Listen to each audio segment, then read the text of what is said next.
Fa uns anys enrere recordo que em vaig fer un propòsit gairebé personal, que no l'he complert del tot, val a dir, però que el compleixo sempre que puc. Vaig dir, jo aniré una vegada a l'any a l'Àfrica subsahariana. Recordo que això ho vaig dir quan era conseller en cap del govern de Catalunya i ho vaig dir perquè crec que Àfrica, en bona part, i aquesta Àfrica subsahariana és la gran oblidada. No?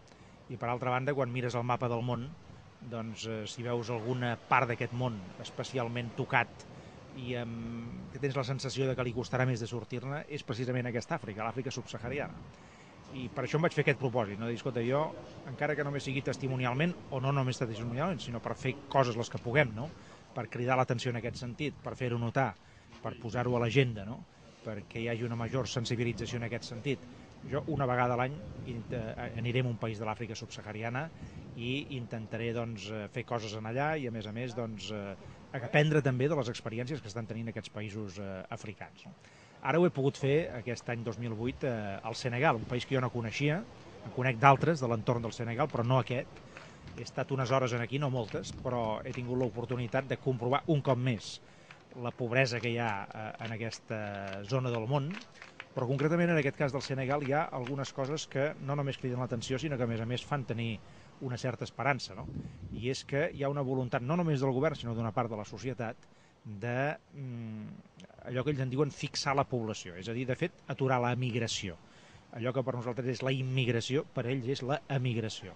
Nosaltres a vegades ens queixem, i amb una part de raó, de que tenim molta gent de la immigració a casa nostra, no? I que això significa fins i tot una certa saturació. I és lògic que ho diguem això, perquè poc o molt això és un xoc de cultures molt fort i no sempre es pot, diguem-ne, assimilar al 100%, no? I la gent hi veu problemes en tot això, i de fet hi són, no? Ara, quan et trasllades aquí, quan vens aquí, quan vens, per exemple, al Senegal, aleshores veus que per ells la emigració, el que la gent surti, sobretot la gent jove, també és un gran problema, o no només també, és un problema molt pitjor que per nosaltres, no? En el sentit que ells fins i tot aquí hi perden molt sovint doncs, simplement la gent, que és la principal riquesa d'un país. Avui, per exemple, he estat amb una associació que en diuen de la Mère Courage, de la Mare Coratge, una dona de 50 anys, 51 anys, que va perdre un fill de 26 amb un caiuco mentre feia la travessa de les Canàries. No?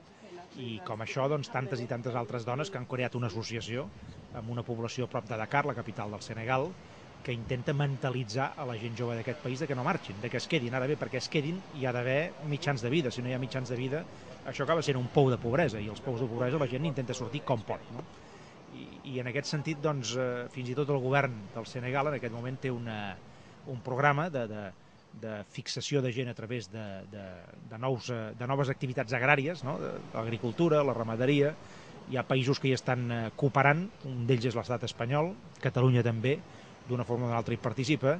Jo crec que això són símptomes d'allò que en podríem dir esperança de cara que aquesta gent se'n puguin sortir. I no cal dir que si ells se'n surten, poc o molt ens en sortim tots, no? Perquè al final, per molt que cadascú de nosaltres tinguem la nostra identitat, i és bo que la tinguem, i la de les nostres cultures, i és bo que la tinguem, i de la nostra pròpia persona, i és bo que la tinguem, no podem oblidar que també, en definitiva, hem de tenir una cultura universal, no? I en aquesta cultura universal, si gent com aquesta se'n surt, poc o molt ens en sortim tots.